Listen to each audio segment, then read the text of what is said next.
I'm Sarah Wilson and you're listening to the Roots and All podcast. I'm here to help you get growing. Join me as I explore everything plant related both indoors and out and provide the information you need to create your perfect green environment. Hello and welcome to this week's episode of the podcast. It's time for what is, without a doubt, my favourite garden job, bar none. And my favourite job involves one of my favourite plants, which is the rose. I wanted to find out all there is to know about pruning roses, and of course I couldn't go anywhere else than the rose experts at David Austin.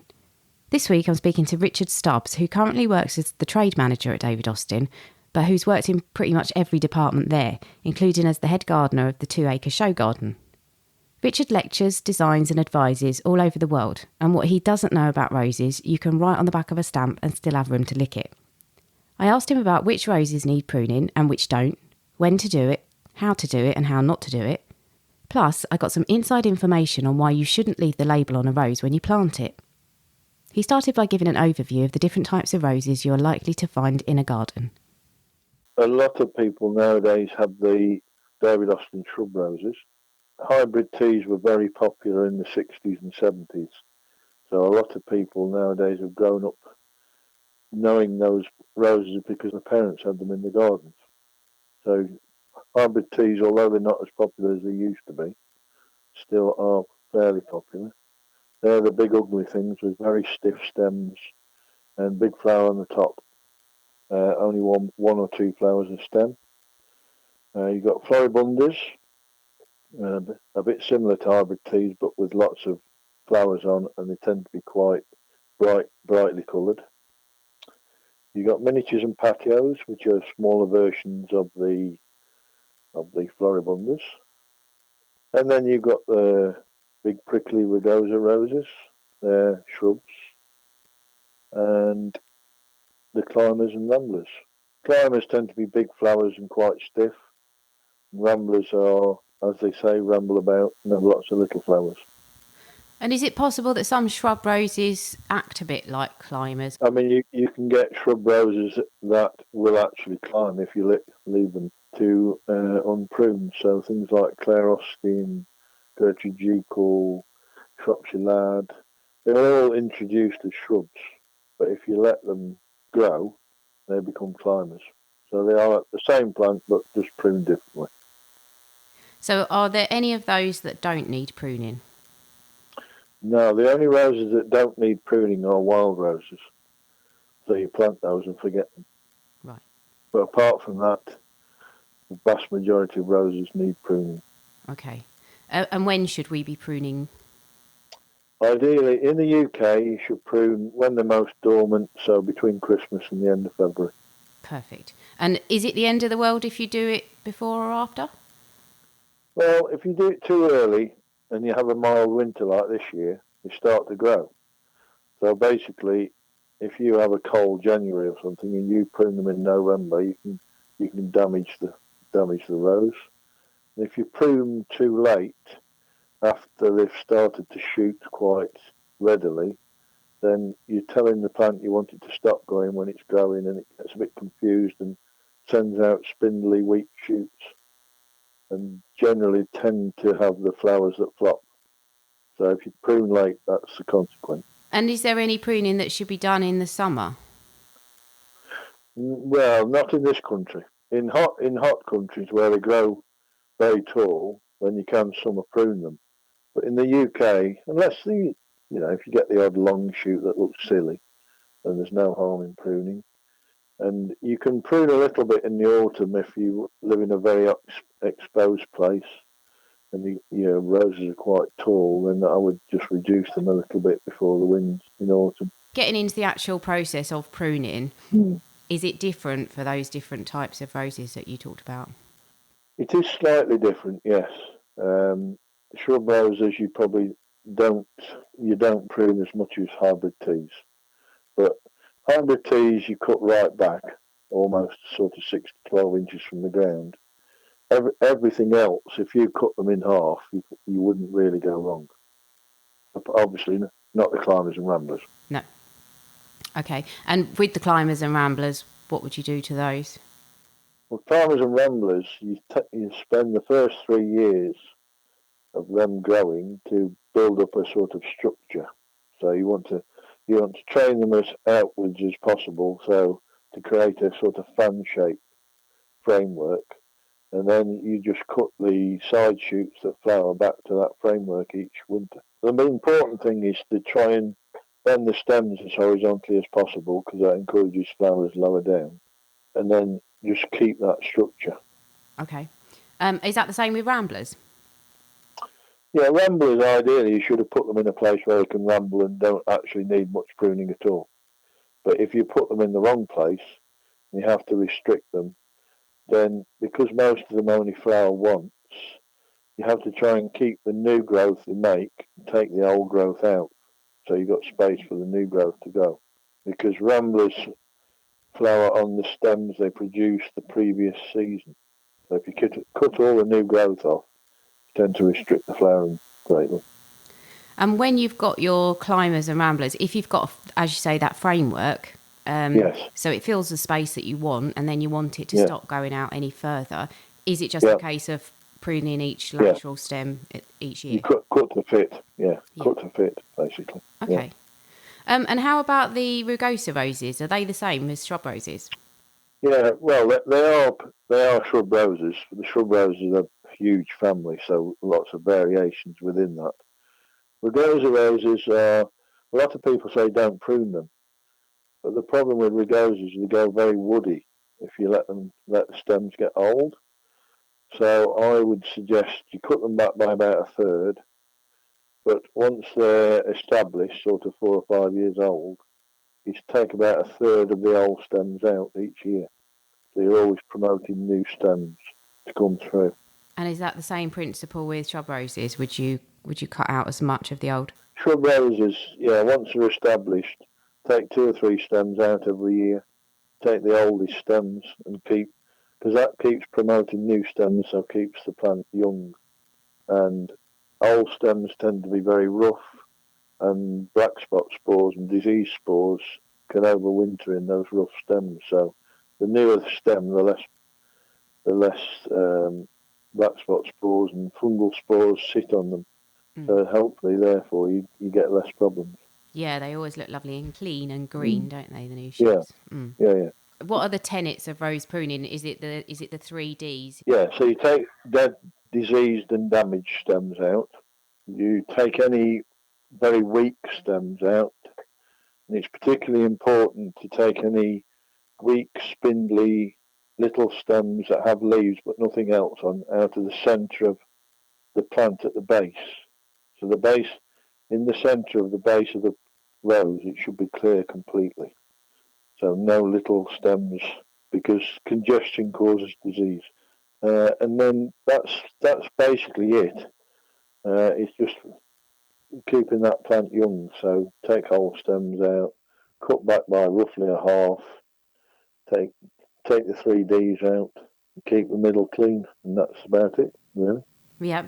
If you have a particular stem that's growing inwards into the plant and you want to remove it, and ideally you don't want it to come back, do you just cut it right at the base where it meets the stem it's coming off? Yeah, if you cut all stems back as far as possible, but if it's quite a new stem but it's growing in the wrong place, if you cut it back to a bud that's facing the way you want it to grow, then cut it just above there, and then when it shoots again, it'll go outwards rather than inwards. But with the centre of the rose, as long as they're good strong stems at the top then we don't worry too much about the centre. It's really at the base of the plant that's the important bit. We tend not to worry too much about crossing stems unless they're rubbing and damaging each other. Then we would take one out. But if they're not rubbing, then again, it's not really a problem on a shrub rose because they produce so many stems. We're not trying to create a chalice shape like you are on a hybrid tea. And how about the ground cover roses? Should you do anything with those? Ground cover roses are very easy. Just take a pair of shears to them and just trim them. So you can probably keep them. Just leave them alone completely, apart from just clearing out some dead dead stems underneath the plant. They're very easy to look after, ground covers. And is it true about cutting with a slant? We don't bother too much. In all honesty, the hand naturally cuts at a slant. When you've got a pair of secateurs in your hand, you tend to always cut in a slant anyway. The human hand doesn't operate at 90 degrees. It operates at probably 45 degrees normally. So, and this old adage of stopping the little drop of water sitting on top of the stem and freezing, you very rarely see any water on top of a rose stem. It really doesn't matter. They're very tough plants, roses, and even if you got a little bit of frost damage at the top of the stem, they'd only die back to the first bud. Right. So it's absolute, no need for it. It's a bit like the outward-facing bud thing. Again, in shrub roses, they shoot from left, right, front, back, wherever they want to. So it has no consequence. So don't worry about that. Okay.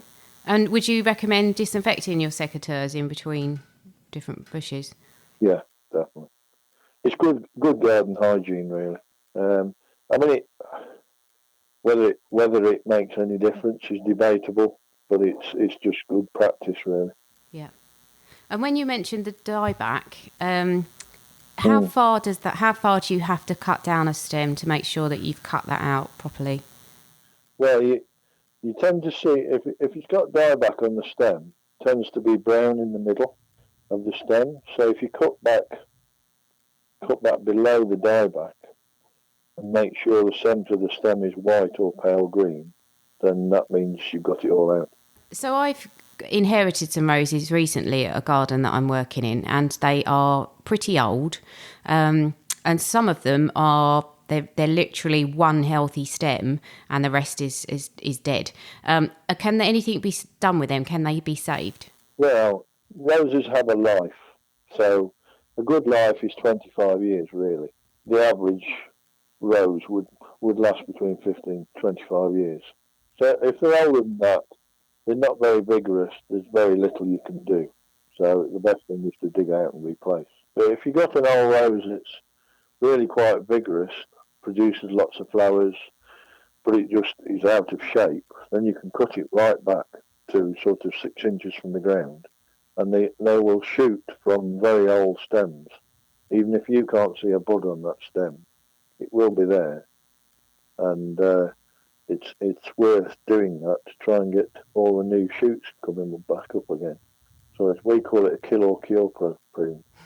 So it vast majority of cases it works, but in the odd case it doesn't, and they just die. But yeah, in your case, when you've got an odd single stem and they're not particularly vigorous, then there's not a lot you can do. The best thing that you see with old roses, they tend to be more prone to disease anyway. So fungal diseases tend to spread in the wind and the rain. So if you've got one bad rose that gets black spot every year, it can infect even really good roses. So it's best to get rid. Yeah, fair enough.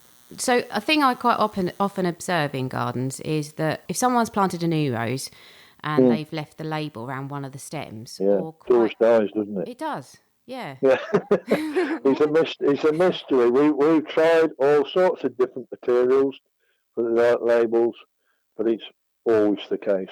My theory is they just don't like the label tends to be sat in one place, so it must block the light out on that little bit of stem. So I think that's probably either that or there's something in the label that affects the growth. But it's always the case. Always has been. It's so and weird. we've tried all sorts. Yeah. I'm glad it's not just me then. No, it's very strange. I mean, the other thing is the original plant you get is a bit like a starter motor. So quite often that original plant won't last very long, but it will send up brand new shoots from the graft in the first few years after you planted it. So that sort of the original plant doesn't tend to last that long. Right. So perhaps that's another reason why you notice it. Yeah. But it is a fact. It is a fact, though. Yeah, I think, and also when I notice that roses have been tied in on a frame, quite Yeah, often that's the the other stem thing. that's been tied Yeah, in will die as well. that's why we sort of we recommend that flexi tie. Yeah. It's like expandable rubber, it expands as the rose grows, whereas wire and string don't and cut into the stem. Mm. So that's another reason why. But yeah, they don't like. We try and tie as little as possible. So if you've got a tie on, and then next year it grows, move the tie a bit further up and take the original tie off. So you're only tying it once or twice. And I must ask you this as well, actually, while I'm on the silly questions trail. I quite often, people say to me, oh, well, they did a trial where you can cut roses with a chainsaw and they Yeah, flower just as well. yeah, Is there yeah. anything against doing that as a practice? Well, there's a few things that sort of put you off. I mean, I used to prune the David Austin garden with a hedge cutter, um, but we don't do it now. And there's a few reasons. It doesn't actually save any time because the problem with using a hedge cutter is all the long stems drop into the centre of the plant. So you have to get your hand in there and take them out and everything. Also, if you don't go follow around pruning actually properly, the centre of the plant gets very congested. You get lots of dead stems. So if you don't go in there and actually clean those out, you just promote disease. So if you get hedge cutters are great if you've got a big block of roses you want to create a nice shape. So for instance, we recommend planting in say to groups of 3 or 4 or 5 or rather than a single plant. You prune them like one plant. So when they're established, if you use a hedge cutter, you can get a nice shape on them, which is easier to do with a hedge cutter than it is individual secateurs. But then we would always go round and prune them individually afterwards, or prune them properly. So you can use a hedge cutter, but you've got to use a pair of secateurs afterwards. So it doesn't really save any time. No. And what would happen if you didn't prune your roses at all? Well, they're not going to die, they just get very misshapen. Again, you get the dead and everything like that and congestion in the middle of the plant, you get disease. So they just wouldn't perform to what they could do. So by pruning, you're keeping them young so you get more flowers, keeping a nice shape so it looks nice. So if you don't prune, they go out of shape. They don't perform as well as they could. What should we do once we have pruned our roses? Do they need any special treatment afterwards? No, basically, you clear up the soil. So take any old leaves, any stems left on the floor. Even if you've mulched your ground with bark or anything like that, take all that off and put new on. So you're taking away any disease that's overwintered on the bark or on anything like that away from, and then apply rose food and then a mulch on afterwards. So once you've cleaned everything, I mean you can spray the stems with a fungicide if you really want to, but we don't encourage people to use chemicals too much if they can avoid it. But the main thing is clearing up and cleaning everything up so you start again basically with nice clean soil. So you put the mulch on after that, and then if there is any spores left, that mulch will cover them up. So if you didn't want to use any fungicides or anything, are there any other treatments that could work against black spot because it is a pain? Well, there's a few new of these sort of garlic-based insecticides, and because garlic has a very high sulfur content, and sulfur tends to kill black spot spores, there is some thinking behind that they may have some effect against black spot, but it's yet to be proved. There's no real organic method of stopping black spot apart from making sure you choose the best varieties and making sure you keep them growing as strongly and healthily as possible. It's a bit like humans. If you eat well and look after yourself, and you're less likely to get disease. So it's all about, if you've got a variety that is very prone to black spot, you could spray it daily with anything you care to imagine, it would still get black spot. Are there any varieties, particularly I'm thinking in the shrub roses and maybe the climbers, that genuinely don't get black spot? Well, I mean, yes, there's a number of the newer varieties, things like Olivia Rose Austin, Princess Anne, in the climbers, Generous Gardener, Claire Austin.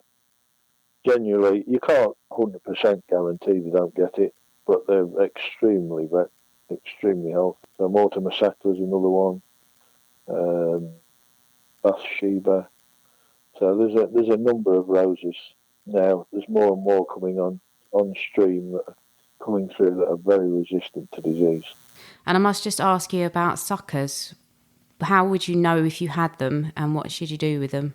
Right, well, suckers are not as common as they used to be, because the modern rootstocks we use are generally don't produce many suckers. Suckers tend to come from a little way away from the plant, because they're coming off the roots, so they don't come from the centre of the rose. They always come from underground because they're coming off the roots. They are bright green stems. They don't have many thorns, but the thorns are more like needles than rose thorns. They have dull, small, rounded leaves with a serrated edge. So they're very different to most modern roses. If there's any redness in the stem or in the leaf or anything like that, not sucker.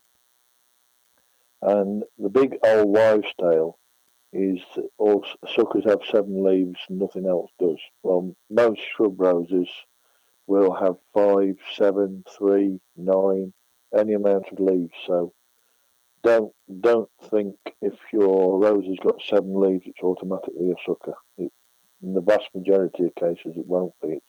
It's new growth. So don't cut it off. And if you're not sure, email a picture to me, David Austin's, or ask an expert at a local garden centre. But don't cut them off before you ask. And I remember hearing that about ramblers and climbers as well, that was how you tell the difference. So again, 7 leaves. The vast majority of ramblers have 7 leaves at least, and they send huge long shoots out each year that often look quite like suckers actually. So you do have to be careful, but the main thing is that kind of needle-like thorn, as against the normal rose thorn, like triangular rose thorn, and they're very dull green leaves. They're pretty obvious when you see them, but on ramblers they can be difficult because the rambler growth is quite sucker-like. Are there any sort of common mistakes that you see people make when they're pruning that kind of makes you want to tear your hair out? Most people are frightened of pruning because they've read the books, and the books make it sound so complicated. They're sort of frightened, so they nearly always under prune. So they always leave it too high. So that's sort of the main problem. Very few people cut them back too hard. On a shrub rose, you'll get your old traditional gardeners that are used to hybrid teas, and they'll cut the shrub roses just like a hybrid tea, so they cut them way down low, which in consequence makes the new stems go up very quickly and very soft, and when you get the big heads on, they flop. So that's a common mistake as well. So pruning too hard, but that's mainly gardeners that do that, because they were classically trained by RHS and things like that. So they're just not used to the modern sort of techniques. They just treat everything like a hybrid tea. That's not an uncommon. People think they're going to kill the rose if they prune it too much. So the one big thing to remember is you won't kill a rose by pruning it. You might ruin its shape, you might stop it flowering, but you never kill it. So don't be frightened. So generally, most shrub roses, certainly the David Austin ones, the vast majority grow between 3.5 and 4.5 feet. So if you cut any of those varieties down to about 18 inches to 2 feet, you can't really go wrong. That's good. I mean, I quite often find that the eventual height and spread measurements are on the conservative side. Conservative, yes, yeah. Yeah, no, I mean, it's an average. We give people a guideline because they are very, you can't say it's going to go to 2 feet and then stop, or 4 foot and then stop. It's just a guideline because a lot depends on how you look after them, your soil conditions, weather, all sorts of things go into how plants grow. So we can only give a guideline. Fair enough. You mentioned books, actually. Have you got a book that's your favourite if someone was looking to read up on this? The one book I quite like, and because it's fairly easy to follow, is the Alan Titchmarsh How to Grow Roses. Okay. Because it's fairly cheap. It's soft back, and it's very easy to sort of look at, and with lots of things, diseases and all sorts. It covers everything. Mm-hmm. So I think that as a beginner's book, I think that's quite good. But apart from that, there's no real book on pruning. You can get the overall, the RHS pruning book that covers everything. So specific rose pruning, it's so easy, you see, you can't make a book out of it. It'll be too short. Yeah. Okay, so I was going to ask you to finish. Have you got, I don't know if you're allowed to say actually, but have you got any interesting varieties coming up this year? There are 2 new varieties that actually have gone on the website this weekend. Okay. So there's a yellow one and a pink one. The yellow one is got Scottish rose in its background, so it's very thorny. But there's a nice pink one called Silas Marner, it's got good fragrance, very healthy. And the yellow one's obviously very healthy as well. Nice scent, I think. But yes, so those 2 are available to order now, actually. They're launched at Chelsea, but they're available to order. I think we've got stock from the beginning of March. Oh, so you could get ahead of the curve there. Yes, you could. We generally have 2 or 3 new varieties each year. Yeah. Well, interestingly, you mentioned the colours, because that was going to be my last question. Have you noticed any trends over the last year, and are you predicting any kind of coming up? If you could predict the public, you'd be a rich man. I don't think there's. It does change. I think the yellows the yellow roses have always been the least popular. Mm. For some reason, people don't like yellow roses in the gardens. I'm not quite sure. Pink's always popular, but the apricots and oranges have seemed to have been a bit more popular this year. Whether that's a trend or not, debatable. I think it was. Everyone went a bit raving mad for pink, for like peaches and apricots over the last couple of years. Yeah. So, but as a grower, of course, you're always 2 years behind. Mm. So it takes basically 2 years to grow a rose. So you're trying to anticipate what people might buy in 2 years' time, which is pretty impossible. Yeah, I'll bet. So that's why sometimes we run out of stuff, and other times we got too much of stuff. But that's one of those things. Yeah. You can never predict the public. No, I'll bet. Okay, this is my last question, but I can't resist asking you. What's your favourite rose? My favourite has probably been the same rose for the last sort of 3 or 4 months. That's Desdemona. Oh yeah, that's lovely. I do like Lady of Shalott. Lady of Shallott's another one. And Olivia Rose Austin's very good. James Austin's impressed me. I've got some couple in a pot in my garden because I haven't got a garden anymore. I've just got gravel, so I've got a few in pots. And James Austin's been very good. So that's another one to take note of, I think. Righty-ho, good. I will do. Well, I can't buy any more. It's like an addiction. Every time. Well, you dig your lawn up. Yeah, yeah, that's a good idea. Grass is a waste of time. You have to mow it every week. I couldn't agree more. I can't help it. I am a sucker for roses. I was talking to Richard after I stopped recording, and he said the key to rose pruning is to relax and enjoy it. And also, there's not much chance of it so far this year, but he mentioned that it's never too cold to prune them in this country. They pruned their roses on the David Austin nursery at -18 one year. I'd like to thank Richard for sharing his knowledge and also for being decisive enough to choose a favourite rose given the amount of varieties he's surrounded by every day. I couldn't choose. Can you? I'll catch you next Tuesday. You can download or listen to the podcast direct from the website www.rootsandall.co.uk, where you'll also find my blog and a sign-up form for the newsletter, which gives you a weekly roundup of content, plus the inside scoop on things like upcoming guests. Or you can subscribe wherever you normally get your podcasts. Email me with comments and feedback at podcast@rootsandall.co.uk. Follow me on Twitter, Roots and All, Facebook, Roots and All UK, and Instagram, Roots and All Pod. But please also check out my Patreon, where you can make a one-off donation or take out a monthly subscription to help support my work, because if you like what I do, please help me to continue doing it. Even if you make a one-off donation of £1, trust me, it all helps, and I will be immensely grateful. So please go to Patreon and search for Roots and All.